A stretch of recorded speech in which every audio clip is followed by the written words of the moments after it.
In the midst of plague, suffering, and the shadow of death, a woman lay still and saw God. Her name was Julian of Norwich, a mystic, philosopher, and anchorite who lived in 14th century England. She had no university degree, no pulpit, no political power. But what she did have was a vision that shattered the medieval image of a wrathful, distant deity and replaced it with a boundless, tender presence. For Julian, God was not a judge perched in the clouds. God was being itself, not separate from the world, but the very substance of it. Every tree, every breath, every heartbeat, even every pain, was, in her eyes, an expression of divine presence. She wrote, "God is the ground in whom our soul stands." And today, her insights resonate with modern philosophy, non-dual teachings, and even theories of consciousness. This is the story of Julian of Norwich, and the vision that revealed God as the substance of all being. Julian lived through some of the most turbulent times in European history. Born around 1342, she witnessed the devastation of the Black Death, waves of famine, and relentless war. It was a world defined by fear, uncertainty, and religious doctrines steeped in guilt and sin. And yet, amid this collapse, Julian experienced something radically different. At the age of 30, on what was believed to be her deathbed, she received a series of mystical revelations, 16 showings or visions, centered on the passion of Christ, divine love, and the nature of reality. These weren't abstract symbols or fleeting impressions. They were vivid, embodied experiences of unity, tenderness, and metaphysical insight. She recovered from her illness and later wrote about her experiences in what became the first book in English known to be authored by a woman, Revelations of Divine Love. But more than a theological treatise, it was a transmission of deep spiritual awakening, a call to remember that the universe is not a battlefield, but a living womb of God. One of Julian's most revolutionary insights was this: God is not somewhere else.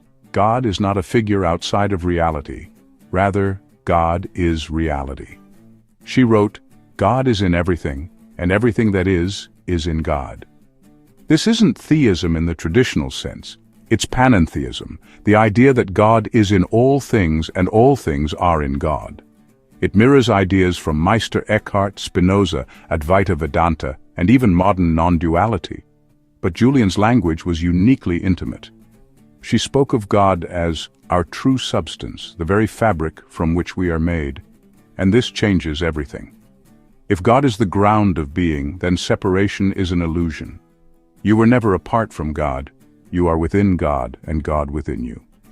Like a wave in the ocean, you're not separate from the sea. You are the sea, briefly dancing in form. This is not abstract mysticism.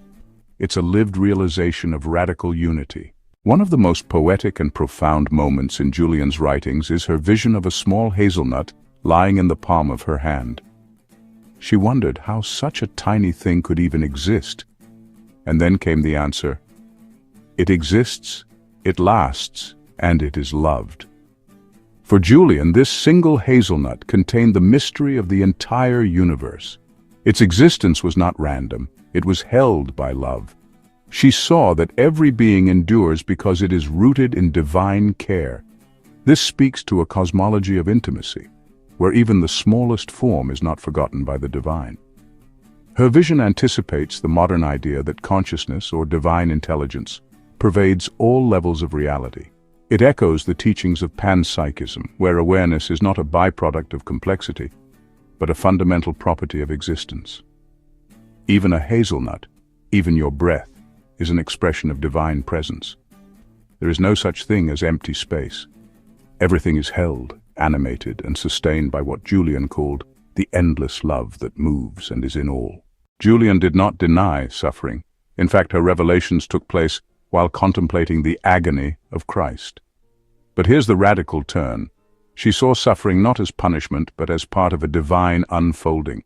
She writes, "Sin is behovely," an Old English word meaning necessary or useful.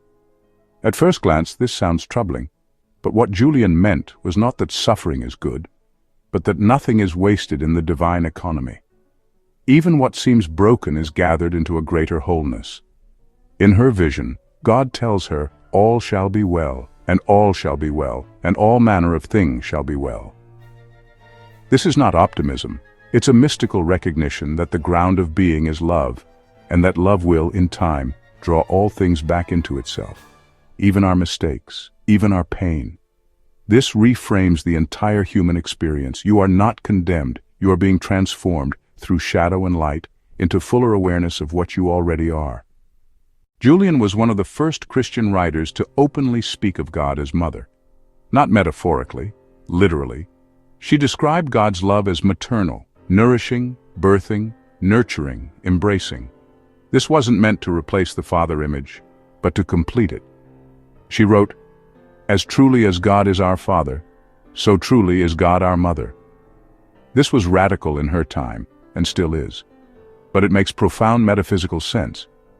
If God is the ground of being, then God is the womb from which all arises. Like the Tao in Taoism or Shakti in Hinduism, this vision divinizes the feminine principle, not just as symbolic, but as essential. The divine is not distant. It feeds us, wraps us, becomes us. To return to God, then, is to return to the mothering ground of existence, where all striving ends in peace.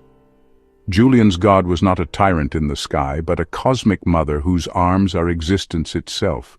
Though writing centuries before Advaita Vedanta became widely known in the West, Julian's revelations echo non-dual awareness. Her descriptions point to a consciousness that is not separate from what it knows. When she speaks of being one-ed with God, she is describing a state of pure being, no longer identifying with ego, form, or separation. In modern language, we might say she touched the unified field of awareness where all distinctions collapse into wholeness. Her experience resembles what sages describe in samadhi, or mystics call divine union, but she described it using Christian terms: Christ as the bridge between time and eternity, soul and substance, human and divine.